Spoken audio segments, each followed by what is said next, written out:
The skipper, well, he's hoping that the Aladdin lamp treatment is working here.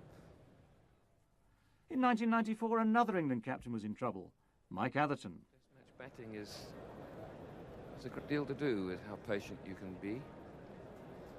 But then if nobody bowls you bad balls to score off, it all becomes even more difficult.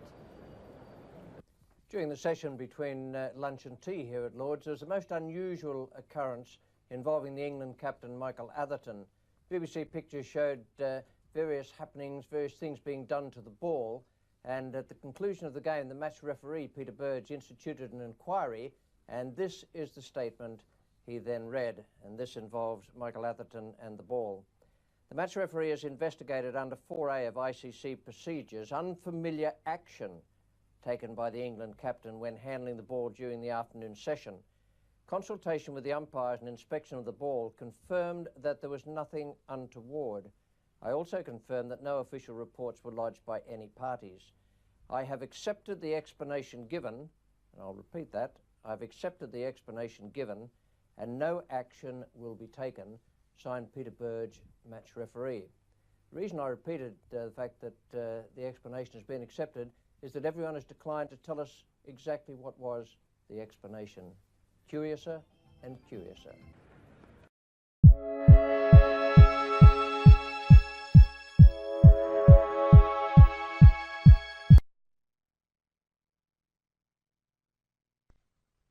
The return series was in Australia in 1932-33. It would turn out to be a watershed in the history of the game, as the controversy that surrounded it extended beyond the boundaries of the cricket pitch and into international politics.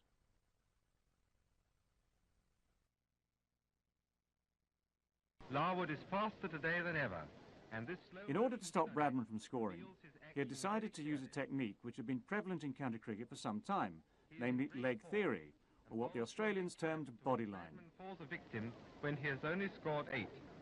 Here's an explanation of the technique provided. Score at 22, Woodfull falls to a catch at the wicket by Ames off Bose, and Australia's troubles commence. But to make this successful, you needed an explosive but accurate bowler who could bowl short and at leg stump consistently. Jardine had one in the form of Harold Larwood. Larwood sends down his expresses faster than ever, and none of the Australians find the way to deal with them, until Stan McCabe comes in for 4th wicket when 3 wickets have fallen for 82.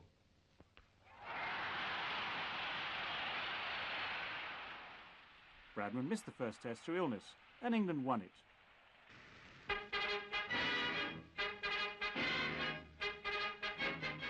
Australia squared the series in Melbourne with a characteristic Bradman century.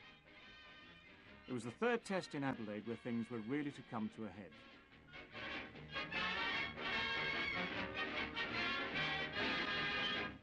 It was at this point in the game that Woodfull was unfortunately struck on the heart by a ball from Larwood which got up. The details are complicated, but it began with the Australian captain, Bill Woodfull, being struck in the chest by Larwood. Confusingly, this happened when Larwood wasn't bowling bodyline. What angered the crowd is that Woodfull recovered, and in the very next over, Jardine did set a bodyline field, with Larwood given instructions to bowl to it. Woodfull is then struck by a succession of deliveries until he's out for 22. He is in great form and bowls to a leg trap to which Bradman falls a victim when he has only scored 8.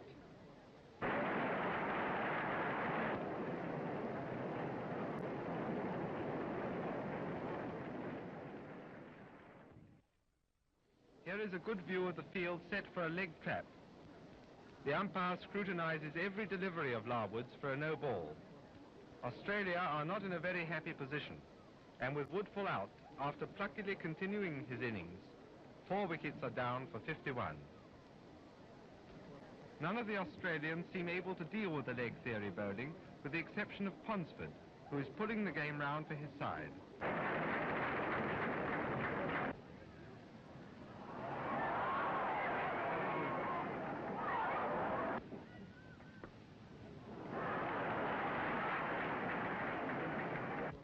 Oldfield is now his partner, but the English players are very... Then Bert Oldfield was struck on the head by Larwood.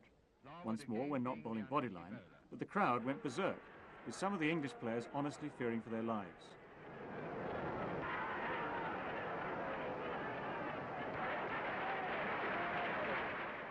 Meanwhile, a dazed and bruised Woodfull is on the treatment table saying there's only one team playing cricket out there. Unfortunate incidents, Larwood is submitted to a good deal of barracking.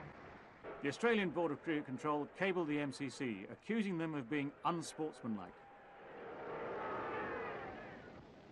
He is not deterred, however, and O'Reilly is another quick victim. The British government got involved and prepared to call in outstanding loans. Australia was at the time still struggling through the depths of the Depression. They withdrew the accusation and the tour continued. When Wall is bowled, the Australian innings closes for 222 runs, 119 behind England's total. And England eventually win one of the most sensational cricket matches ever played. Douglas Jardine was the sort of man that the Australians